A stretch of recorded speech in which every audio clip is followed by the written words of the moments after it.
So we thought, time to call a money huddle.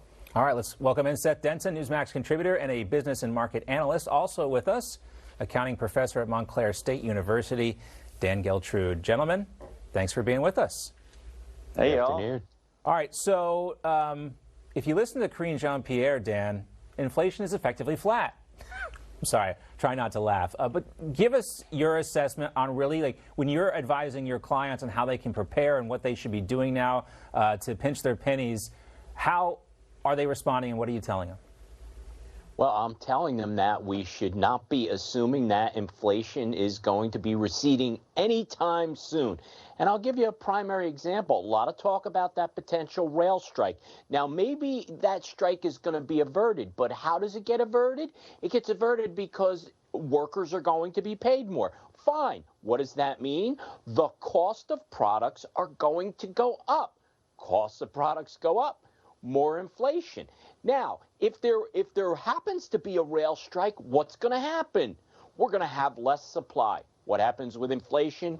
Goes up. So we're in a situation where we have a difficult road ahead, no matter what anybody is trying to spin this as. Right, and you know, we've lost so much purchasing power as Americans, so we factor that in. Guys, Janet Yellen appeared on CBS, declined to say that inflation is near its peak. Here's a bit of what she was talking about this week.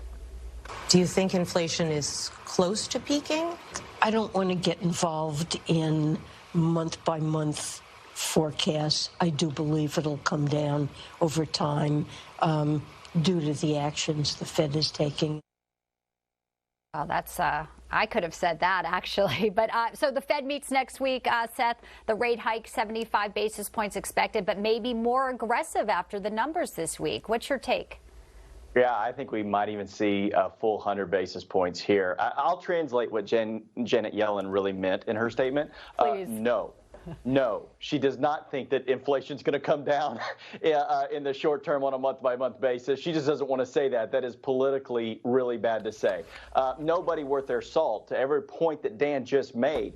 And then you look at what people like Governor Newsom are trying to do in California is let's solve this by pouring more money into the system. That's just insane. So, yeah, I think that we could see the Fed get really aggressive. It'll be interesting. I thought if we did get to that 8.1, that we thought we were going to see, that the Fed might actually ease off and do a half a basis point as opposed to 75. Now that we saw 8.3, which we didn't expect, I think we might see the full 100 basis points, and that's going to be painful. Does anyone else hear what I hear when Janet Yellen talks? It sounds just like the teacher from Peanuts, Dan. Womp, womp, womp, womp, womp. Anyway, you mentioned, Seth, we talked about this before, right? So Gavin Newsom wants to throw more money into the economy, giving people stimulus checks, inflation release checks. But that's the thing here, Dan, right? There are no easy solutions. You can't just throw money at this problem. You can't cut interest rates to get your way out of it. You just got to grin and bear it. Well, throwing money at the problem in this particular case makes it worse because more money in the system is what increases inflation. And this goes to the heart of why I think we're not taking the right approach. We're relying on the Fed to solve the inflation problem. But this is a supply side inflation problem. That's not what the Fed does. The Fed can only basically attack or try to tamper down demand.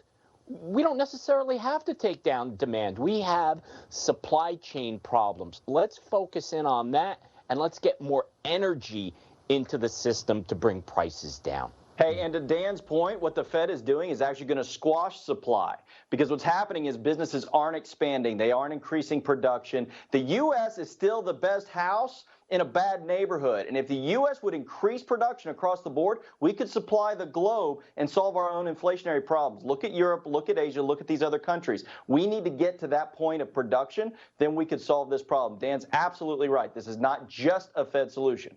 Yeah, there's only so much in their toolbox that they can use. You know, this story, just want to ask you about that because, you know, the focus for some is climate change. They're pushing EV cars, but this got a lot of play, guys. The founder of Patagonia is donating his entire company to fight climate change. The non-voting stock is worth about $3 billion. They started the company 50 years ago, so I guess they're going to use a collective, use some profits to reinvest into the business, but the rest will go to climate change. Dan, it's great PR. What do you make of this move? Everyone's kind of talking about it, giving them, all these. The company's still going to run. Right. Look, I give him credit. He's walking the walk. He believes that a priority is to fight climate change, and he's going to put his money where his mouth is and basically donate the equivalent of $3 billion, the value of the stock that he holds, into a trust where the profits are going to be allocated towards fighting climate change. So whether you believe it or not, I don't know, but he certainly does, and he's going to back it with his money. Seth, do you have any Patagonia gear? No, actually, I don't think I do. We don't need all that down here in Texas, except maybe once every 50 years. This is the same company that refused to sell their little vests to hedge fund managers. They're a very idealistic company, but I don't think it's is this even really a company anymore? How do you describe this type of business deal? Well, it is, and here's the thing, though, and let's put aside all of the hey, this is really good and this is good optics. The reality is, all the controlling stock is still going to be in a trust that's owned and managed by the family. Meaning, the family gets to decide the business expenses. Everybody keeps their salary, their bonus, all of that. All the money pumps back in. It's just the overall distribution rate that would normally go to shareholders. It's going to go to this 98% trust that is going to go to these climate change things, but the family still controls that margin because it controls the expenses. That's the key thing here. So it'll be interesting to see how much money actually ends up going to fight climate change. And if this actually benefits the shareholders in the company in any way, this is all part of that ESG movement that you hear so much about. Dan, Seth, great to see you both. We're going to break the huddle. Money huddle on 3. 1, 2, 3. Money huddle. Anyone? Money huddle. Thank you. We'll work on the timing of that one. I know. We'll see you guys next week. That's a little dry run we had here. All right.